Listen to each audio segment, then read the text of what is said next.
से आदिवासी वार्ड से, पर मैंने आज तक ऐसे अध्यक्ष नहीं देखा जो अपनी मनमर्जी से मनमर्जी काम कर रहे हैं। नगर में वार्ड में कोई भी विकास के कार्य नहीं हो रहे हैं, यहाँ तक कि जो पुराने काम है वो भी नहीं हो पा रहे। इतने दिनों से पूरा विकास ठप्प पड़ा हुआ था। 11-12 महीनों से काम रुके हुए थे वार्डों के और नगर के, उसी के लिए हम सभी लोग यहाँ इकट्ठे हुए हैं।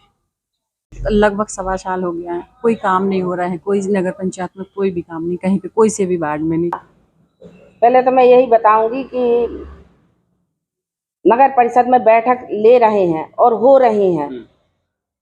नगर पंचायत लखनादौन में आज इस सभा कक्ष में लगभग 2/3 का जो बहुमत होता है उसके साथ सारे पार्षद यहाँ इकट्ठे हैं। नगर के विकास की इबादत लिखने के लिए नगर परिषद का गठन किया गया था। पिछले 1.25 साल पहले चुनाव जो हुए थे उसमें 15 पार्षदों ने मिलकर अध्यक्ष उपाध्यक्ष का चयन किया था और इन पार्षदों की व्यथा ये है कि इनके वार्ड में जो पिछली कार्यकाल में जो कार्य स्वीकृत हुए थे वे भी अब तक चालू नहीं हो पाए हैं। कुछ पार्षदों का यह भी कहना है कि दलगत राजनीति के आधार पर उनके साथ भेदभाव किया जा रहा है, जबकि कुछ पार्षद इसलिए आए हैं कि नगर का जो समुचित विकास का सपना लेकर वे जनता से उन्होंने वोट मांगा था, उनकी परिकल्पना साकार नहीं हो पा रही है। इसलिए व्यथित होकर आज 15 सदस्यीय इस सभा में परिषद में 11 पार्षद यहाँ पर सीएमओ और एसडीएम से मिलने आए हैं ताकि उनके वार्ड के विकास की इबारत को नई गति मिल सके। आज उन्होंने यहाँ पर ज्ञापन सौंपा है, ज्ञापन सौंपकर अनुनय विनय की है कि परिषद की बैठक जो नियमित रूप से होना चाहिए वो परिषद की बैठक भी नहीं हो पा रही। पुराने जो विकास के कार्य हैं वो भी ठप्प पड़े हैं। आज उन्होंने गुहार लगाई है ज्ञापन के माध्यम से कि सब मिलकर नगर के विकास को गति देंगे और सीएमओ से इस बात की चर्चा की है, उन्हें इस बात के लिए अवगत कराया है, राजी कराया है कि आने वाले भविष्य में जल्द से जल्द परिषद की बैठक हो ताकि नगर के विकास को गति दी जा सके। नमस्कार। आज हम सभी 11 पार्षद यहाँ नगर के विकास के लिए इकट्ठे हुए हैं। करीब 11-12 महीनों से काम रुके हुए थे वार्डों के और नगर के, उसी के लिए हम सभी लोग यहाँ इकट्ठे हुए हैं। आज हम सभी 11 पार्षद एकत्रित हुए हैं क्योंकि लगभग 1.25 साल से ऊपर हो गया है, नगर में वार्ड में कोई भी विकास के कार्य नहीं हो रहे हैं, यहाँ तक कि जो पुराने काम है वो भी नहीं हो पा रहे हैं।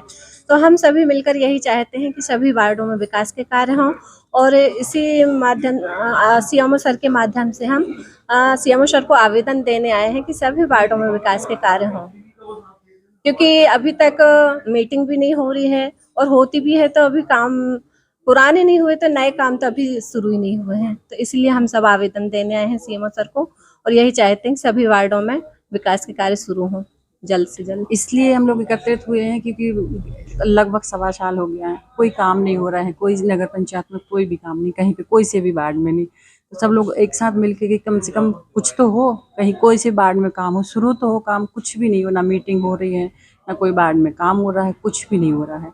इसलिए सब लोग एकत्रित हुए हैं कि सब लोग ने सीएम सर को दिया है, एजेंडा दिया है कि कम से कम काम तो कुछ, उनको सब लोग एकत्रित होकर काम करने के लिए एकत्रित हुए हैं सब लोग। और मैं 25 साल से पार्षद हूँ वार्ड क्रमांक 14 से, आदिवासी वार्ड से, पर मैंने आज तक ऐसे अध्यक्ष नहीं देखा जो अपनी मनमर्जी से मनमर्जी काम कर रहे हैं। हमारे वार्ड में 2 काम है रुके हुए हैं, स्वीकृत है, टेंडर लग गए हैं, वर्क ऑर्डर मिल गए, इसके बाद वो काम ही नहीं करना चाह रहे हैं। तो मैं तो चाहता हूँ हम 11 लोग जो इकट्ठे हुए हैं वो विकास के लिए हुए हैं। अध्यक्ष कोई भी रहे, उपाध्यक्ष कोई भी रहे, हमको विकास कार्य करना है, इसलिए हम सब 11 लोग इकट्ठे हुए हैं। आज हम लोग नगर के विकास के लिए इधर पर 11 पार्षद इकट्ठे हुए हैं। इतने दिनों से पूरा विकास ठप्प पड़ा हुआ था, नगर अध्यक्ष ध्यान नहीं दे रही थी, हम लोगों के वार्ड में काम अधूरा था। हम लोग सब इकट्ठे हुए, सब वार्डों में काम सुचारू रूप से चालू हो सके। आज हमारे सम्मानीय 11 पार्षद जी लोग ने उपाध्यक्ष जी के माध्यम से आज मेरे पास अभी आए हुए हैं। उनका मांग ये है कि उनके वार्डों में पुराने जो काम रुके हुए हैं उसके संबंध में भी उनकी वो थी कि उनको स्टार्ट कराया जाए और दूसरा ये उनके जो जरूरी काम है मेन, उसका भी उन्होंने लिख के दिए। मैंने देखा हूँ तो 12 इसमें वो है काम है जिसमें हर वार्ड के 2 काम है, एक नाली है और एक रोड है। उनका कहना ये है कि परिषद की बैठक आप आहूत करके इन कामों को एजेंडा में शामिल करें।